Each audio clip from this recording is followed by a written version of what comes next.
नमस्कार दोस्तों। आज का यह वीडियो थोड़ा सा विवादास्पद हो सकता है क्योंकि इसमें जो सीता माँ है वो लक्ष्मण से कुछ ऐसी बातें कह रही हैं जो शायद आप लोगों ने सुना नहीं होगा या टीवी पर नहीं देखा होगा। इसका वर्णन वाल्मीकि रामायण में है। तो ये ऐसी बातें क्या हैं जिन्हें सुनकर लक्ष्मण बिल्कुल क्षुब्ध रह जाते हैं और सीता माता द्वारा कहे गए वह शब्द लक्ष्मण जी के हृदय में सुई की तरह चुभते हैं। स्वयं यदि लक्ष्मण जी ने जो रामायण में जैसे लिखा है उस हिसाब से तपाए हुए लोहे के समान उनके जो शब्द हैं वो लक्ष्मण जी के दोनों कानों में पड़ रहे हैं, ऐसा लक्ष्मण ने कहा है। तो ऐसी क्या बात हो गई जो इस आदर्श परिवार के बारे में हम पढ़ते हैं उसमें ऐसी क्या बात हो जाती है और यह कहानी प्रायः हम लोगों ने सुनी नहीं है। तो मैं बताती हूँ कि यह होता क्या है और आप सबसे रिक्वेस्ट करूँगी कि इस वीडियो को आप ज़रूर अंत तक देखें क्योंकि इससे कुछ एक भाव जो है वो मैं आपको बताने का प्रयत्न कर रही हूँ कि इस वाल्मीकि रामायण में, और जो कि बहुत ही सुंदर है। तो प्लीज़ मुझे सुनने का आप अंत तक यह वीडियो देखिए। तो होता यह है कि जैसा हम जानते हैं रामचंद्र जी चले जाते हैं हिरण को लाने के लिए सीता माता के लिए, क्योंकि वो जिद करती हैं कि उन्हें वह जो सुंदर हिरण है जो कि राक्षस मारीच होता है, पर इन्हें पता नहीं होता इन लोगों की कि राक्षस मारीच है, केवल लक्ष्मण को संदेह होता है। राम जी चले जाते हैं उस हिरण को लाने के लिए, सीता जी के लिए, हिरण का शिकार करने के लिए या हिरण को जिंदा पकड़ के लाने के लिए। और तब तक वह भार सौंप देते हैं अपनी पत्नी की देखरेख का लक्ष्मण जी के ऊपर और उन्हें बोल के जाते हैं कि जिस प्रदेश में वह रहते हैं वहाँ बहुत मायावी राक्षस हैं। तो लक्ष्मण को जिम्मेदारी, एक रिस्पॉन्सिबिलिटी अपनी वाइफ का, अपनी पत्नी का छोड़ के जाते हैं कि ये आप यहाँ से बाहर मत निकलिएगा और अपनी भाभी का रक्षा करिएगा। और लक्ष्मण उनकी बातों को मान जाते हैं और वो लक्ष्मण सीता माता का देखरेख कर रहे होते, रक्षा कर रहे होते हैं वहाँ पर, क्योंकि वहाँ पर बहुत सारे मायावी राक्षस आते हैं। वो बिल्कुल अलर्ट होते हैं। इसी बीच क्या होता है, वो मारीच ने जो प्लान किया होता है उसके हिसाब से मारीच राम जी के आवाज़ में आवाज़ बदल कर कहता है, हा लक्ष्मण, हा सीता, हा लक्ष्मण, हा सीता। अब लक्ष्मण है, उन्हें तो पहले से ही संदेह है कि यह मारीच है और लक्ष्मण उसकी चाल को समझ जाते हैं कि अच्छा यह राम जी की आवाज़ में ऐसा कह रहा है ताकि यहाँ पर हम लोगों को यह संदेह हो कि कहीं राम जी तो नहीं। और ठीक यही संदेह सीता को हो जाता है और सीता को संदेह हो जाता है, वो बिल्कुल विचलित हो जाती हैं। अब देखिए, प्रेम तो राम जी से लक्ष्मण भी करते हैं और प्रेम राम जी से सीता भी करती हैं, परंतु लक्ष्मण को यह विश्वास है, उन्हें पता है कि राम जो है वह इस कोई भी ऐसा नहीं है, चाहे वो इंद्र के समान शक्तिशाली हैं, कोई भी देवता, कोई भी गंधर्व, दानव, असुर, कोई भी उन्हें परास्त नहीं कर सकता। हालांकि सीता भी यह बात जानती है, परंतु उनका मोह बहुत है राम जी के ऊपर और उस मोह की वजह से वह किसी भी हालत में बर्दाश्त नहीं कर सकती कि राम जी से उनको यदि थोड़ा भी बिछड़ना पड़े या राम जी को कुछ भी हो जाए तो उस अवस्था में उन्हें लगता है कि अब वो क्या करेंगे। और यह जो भय है उन पर इतना हावी हो जाता है कि उस भय की वजह से, कह लीजिए राम जी की मोह की वजह से, और या लक्ष्मण उनकी बातों को नहीं सुन रहे होते हैं तो ऐसी कुछ बातें कहती हैं कि लक्ष्मण उस स्थान को छोड़ के चले जाएं। और यह सुनना एक रामायण का बहुत ही डिफरेंट पार्ट है, बहुत ही अलग पार्ट है, तो इसे सुनना आवश्यक है। तो होता यह है कि जब सीता माँ वो आवाज़ सुनती हैं राम का, तो वो लक्ष्मण से कहती हैं कि लक्ष्मण भैया आप जाइए, अपने भाई की रक्षा करिए, मुझे संदेह है कि वो बड़े संकट में है और आप यहाँ से जल्दी से जाइए, उनकी रक्षा करिए। पर लक्ष्मण कुछ नहीं करते हैं, वो नहीं जाते हैं। फिर सीता माँ कहती है लक्ष्मण नहीं जाते हैं क्योंकि उन्हें पता है कि उन्हें भाई ने कहा है कि तुम यहाँ भाभी का रक्षा करना। जिस बात पर कि सीता उन्हें एक जो कहती है, वह कहती है कि आप जानबूझ के, ऐसा तो नहीं है कि आप जानबूझ के नहीं जा रहे हैं रामचंद्र जी को बचाने के लिए, कि आपकी दृष्टि मुझ पर थी, कि आप वनवास में आए भी थे इसी वजह से, इसी कारण से आपने राम जी का साथ नहीं दिया था, बल्कि मैं चूँकि राम जी के साथ आ रही थी तो मेरे पीछे पीछे मेरे कारण, मेरे ऊपर आपकी कुदृष्टि होने के कारण, गलत नज़र होने के कारण आप मेरे पीछे पीछे, हम लोगों के पीछे पीछे इस वन में आए हैं।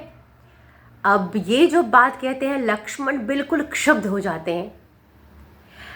अब उन्हें समझ नहीं आता कि जिन्हें वो देवी के मानते हैं, अपनी भाभी को, उनके मुंह से ऐसे शब्द कैसे निकल सकते हैं। फिर भी वह शांत रहते हैं, अपने आप को शांत करते हैं और वह कहते हैं कि विदेह नंदिनी, ऐसा कुछ नहीं है, आप अपने पति को लेकर इतने चिंता में मत रहिए। आपके पति तो इंद्र के समान शक्तिशाली हैं, उन्हें कौन परास्त कर सकता है, या ऐसा कोई नहीं है जो उन्हें परास्त कर सके। तो आप बिल्कुल शांत रहिए, आपके पति जल्द ही हिरण को लेकर आ जाएंगे, जो जो आपकी इच्छा थी। और लक्ष्मण फिर वहीं रहते हैं। इस पर सीता माता को और गुस्सा आता है, उन्हें बहुत अधिक क्रोध आता है। उन्हें लगता है कि वो राम जो आर्तनाद से आवाज़ कर रहे हैं बहुत ज़ोर से उन्हें बचाने के लिए, और लक्ष्मण जा नहीं रहे हैं, वो बहुत कुपित होती हैं और लक्ष्मण पर, और कहती हैं कि तुम पहले से ही दुष्ट हो, ऐसा लगता है कि तुम्हारी दुष्ट बुद्धि के कारण ही तुम यहाँ आए हो, तुम मेरे लिए ही यहाँ तो नहीं आए हो कि राम को कुछ हो जाएगा और फिर तुम मुझ पर अधिकार कर लोगे, इसलिए तो तुम नहीं आए हो। और वह साथ में यह भी कहती हैं कि क्या इसमें भरत ने तो तुम्हें नहीं भेजा है। अब लक्ष्मण ये सब बातें सुन रहे हैं, उन्हें समझ नहीं आ रहा है कि वो इसका उत्तर क्या दें।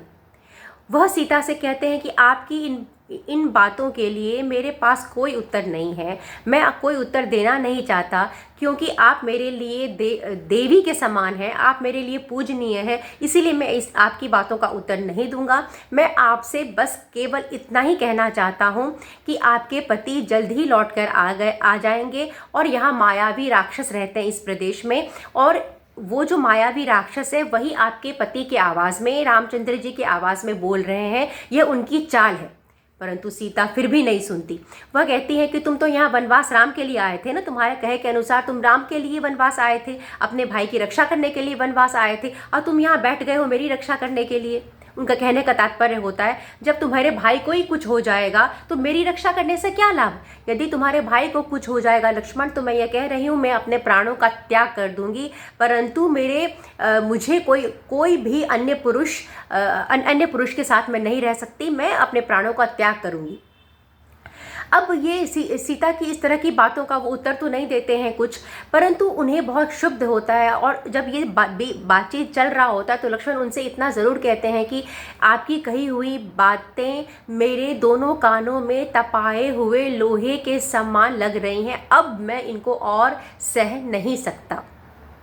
और लक्ष्मण को बहुत बहुत आश्चर्य होता है, और वह कहते हैं आप कैसे इस साधारण स्त्री की भांति इस तरह से बात कर रही हैं। घर एक तरह से बोलना चाहते हैं कि अपने ही घर को फूट डालने वाली बातें कर रही हैं, और वह कहते भी हैं कि स्त्रियों का प्रायः ये स्वभाव होता है।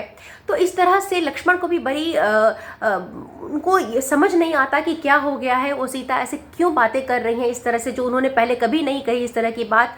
और वो इतने दुखी हो जाते हैं कि उस वन प्रांत में कहते हैं कि हे देवता, जो भी देवता इस वन प्रांत में है, प्राणी है, आप साक्षी हैं कि मेरा उद्देश्य क्या है। मैं केवल अपने भाई की कही बातों को मान रहा हूँ, अपने भाई की आज्ञा का पालन करने के हेतु मैं भाभी के पास यहाँ अपनी भाभी की सुरक्षा के लिए हूँ, इसके अन्यथा मेरे मन में कोई और विचार नहीं है।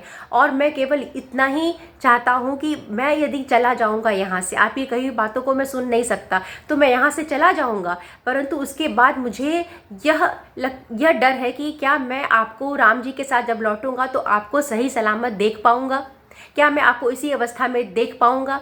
और जब लक्ष्मण ऐसा कहते हैं तो सीता फूट फूट के रोने लगती है, रोती जाती हैं, परंतु लक्ष्मण मन ही मन उन्हें सांत्वना देते हैं, पर वो दिल से बिल्कुल टूट गए होते हैं सीता की बातों से, और उन्हें वो कुछ बोल नहीं पाते, वो मन ही मन उन्हें सांत्वना देते हैं, पर उनके मुंह से कोई शब्द नहीं निकलता है। और लक्ष्मण चले जाते हैं राम जी के पास सीता को छोड़कर। उनकी स्थिति बहुत ही विकट होती है। एक तरफ भाई की आज्ञा होती है, भाई ने उन्हें बिल्कुल बोल के गए होते हैं राम की तुम इस आश्रम को छोड़ के नहीं जाओगे। एक तरफ उनकी भाभी सीता की जो सुई की तरह बातें हैं वो उन्हें चुभ रही होती हैं। अब हमें बड़ा आश्चर्य होता है कि ऐसा क्यों। तो देखिए, इसका स्पष्ट कारण सीता ने ऐसा क्यों कहा यह तो लिखा नहीं था, परंतु हम ये समझ सकते हैं कि इसमें यह ज़रूर लिखा है कि सीता मोह से बिल्कुल वशीभूत हो गई थी, बिल्कुल मोह में आ गई थी। एक तो हिरण को लेकर, फिर इस तरह की जो बातें हुई तो उनको राम जी को लेकर इतना डर गई थी, इतना डर गई थी कि जब व्यक्ति पर वह बिल्कुल हावी हो जाता है और उसके पास डिसीजन लेने का टाइम बहुत कम होता है, तो उस समय ऐसा चांसेस है कि व्यक्ति की जो चेतना है वो बिल्कुल नीचे लेवल पे आ जाए। बहुत ही सोच छोटी हो जाती है, क्योंकि विचलित हो जाते हैं हम लोग, हमें समझ नहीं आता, क्योंकि बहुत कम समय में यदि हमें एक स्ट्रॉन्ग डिसीजन लेना होता है और हम प्रेशर में रहते हैं और दुखी होते हैं, भय में होते हैं, हमें नहीं पता कि आगे क्या होने वाला है, तो ऐसी स्थिति में ऐसी पॉसिबिलिटी बहुत होती है कि हमारी चेतना का स्तर बिल्कुल नीचे चला जाए। परंतु उस स्थिति में हम अपनी चेतना को यदि हम सहज के रख सकें, अपनी चेतना को बिल्कुल एक विश्वास के साथ चेतना को ऊपर उठा के ही रख सकें, तो उसमें बहुत बड़ा बड़प्पन है। परंतु इस माया ने अभी सीता माता को घेर के रखा है, क्योंकि इनके द्वारा तो राक्षस राज रावण का विनाश निश्चित है। परंतु जब हम ये सोचते हैं कि सीता ने ऐसा क्या कहा होगा, तो वह सीता का राम जी के लिए अनंत प्रेम जो कि मोह में परिवर्तित हो गया है। प्रेम तो लक्ष्मण का भी था, ऐसा नहीं कह सकते कि लक्ष्मण का प्रेम राम जी से कम था, परंतु प्रेम के साथ सीता का जो मोह था कि राम को कुछ हो न जाए, और मोह, डर, विचलन, वो स्थिति ऐसी थी कि सीता ने पहले लक्ष्मण से कहा, डायरेक्टली उन्होंने कहा कि वो जल्दी से जाए राम जी का रक्षा करने, परंतु जब बार बार कहने से वो नहीं जा रहे थे, तो हम यह भी कह सकते हैं कि इसके अलावा सीता के पास कोई उपाय नहीं था अपने पति की रक्षा के लिए। वो क्योंकि उनको इस स्थान से लक्ष्मण को भेजना था, लक्ष्मण जा नहीं रहे थे, तब शायद उन्होंने सोचा होगा कि ऐसी बातें लक्ष्मण से कहनी चाहिए ताकि वह यहाँ रुक ही ना पाए, उन्हें छोड़ के चले जाएं, ताकि उनके पति की रक्षा हो सके। उनका उद्देश्य केवल यह था कि राम उन्हें पुकार रहे हैं, उन्हें लगता था कि राम पुकार रहे हैं, और यदि लक्ष्मण नहीं जाएंगे राम को बचाने के लिए, तो उनके पति ही नहीं रहे होंगे, तो उनका सब कुछ नाश हो जाएगा। और इसीलिए हम कह सकते हैं कि वो क्षण ऐसा था कि सीता के ऊपर बहुत उनके दिमाग में बहुत बातें चल रही थी, मन बहुत विचलित था राम जी को लेकर। वो बहुत ही ज़्यादा डर गई थी जब उन्होंने राम जी के स्वर में इस तरह से पुकार को सुना, चीख को सुना। कोई भी अपने जो हम स्नेह रखते हैं जिससे हमें लगेगा कि वह बहुत ही एक भयानक स्थिति में पहुंच चुका है और हमें पुकार रहा है, तब हमारी क्या स्थिति होगी। तो सीता की वही स्थिति थी, और इसीलिए हम कह सकते हैं कि उन्होंने इस तरह की बातें लक्ष्मण से कहीं। हालांकि लक्ष्मण जो थे इन बातों से बिल्कुल टूट गए थे, उन्हें बहुत बहुत दुख हुआ था, और वो केवल इतना ही कह पाए कि आप कुछ भी कह लीजिए, मैं आपका उत्तर नहीं दे सकता इन बातों का, लेकिन आप मेरे लिए देवनीय हैं, आप मेरे लिए देवी के समान हैं, आप मेरे लिए पूजनीय हैं। और इस तरह से लक्ष्मण कह के वहाँ से चले जाते हैं। तो लक्ष्मण का चरित्र कितना ऊंचा है, इसी बात से हम अंदाज़ा लगा सकते हैं कि उन्होंने पलटकर सीता से वो कुछ नहीं कहा, कुछ भी नहीं कहा कि सीता को कुछ ऐसा खराब लगे। एक बार उन्होंने ऐसा अवश्य कहा था कि आपकी बुद्धि को धिक्कार है, कि आपकी बुद्धि ऐसी हो गई कि ऐसा प्रतीत होता है कि अब आप नाश होने वाला, ये नाश वाली बुद्धि है। इतना ज़रूर उन्होंने सीता से कहा था, परंतु उन्होंने सीता का बात माना और वो बहुत दुखी हो गए। सीता की स्थिति को समझिए आप, सीता की अपनी एक स्थिति थी, लक्ष्मण जा नहीं रहे थे, उनका भी अपना एक स्थिति था, क्योंकि भाई की आज्ञा की वजह से वो नहीं जा रहे थे, दूसरा उन्हें पता था कि राम सुरक्षित है, राम को कुछ नहीं होने वाला है, और भाई की आज्ञा को भी मानना था। तो अब उनकी अपनी एक स्थिति को समझिए, एक पत्नी की अपनी स्थिति को समझिए कि ये बिल्कुल जाने को तैयार नहीं है, बिल्कुल नहीं जा रहे हैं। अब सीता क्या कहें ताकि वो लक्ष्मण चले जाए राम को बचाने के लिए। इन सब चीज़ों की वजह से ये परिस्थिति ऐसी बनती है। हालांकि वाल्मीकि रामायण में ऐसा कोई स्पष्ट कारण नहीं लिखा हुआ है कि सीता ने लक्ष्मण से ऐसा क्यों कहा। ये लिखा हुआ है कि वो मोह में फंसी हुई थी, डरी हुई थी बहुत, और इन कारणों से यह सब बातें उनके मुख से निकली। और तो हम ये कह सकते हैं कि जब भी ऐसी परिस्थिति आए तो मोह जो है, माया जो है, इतना बड़ा प्रकोप रचती है कि ऐसी परिस्थिति में अपने आप को एक, अपनी चेतना को ऊंचा बना के रखना, यह अपने आप में व्यक्ति अपने आप से एक युद्ध कर रहा होता है। उम्मीद करती हूँ वीडियो आपको पसंद आया होगा। इसके ऊपर आपको जो भी कमेंट्स आपको सही लगे, इसके ऊपर एक बहुत ही डिबेटेबल है ये टॉपिक और ये कहानी, आप देख सकते हैं वाल्मीकि रामायण में जाके, बिल्कुल इस तरह से इसका वर्णन किया गया है। उम्मीद करती हूँ कि मेरा वीडियो आपको पसंद आ रहा होगा। मुझे सुनने के लिए, समय देने के लिए बहुत बहुत धन्यवाद।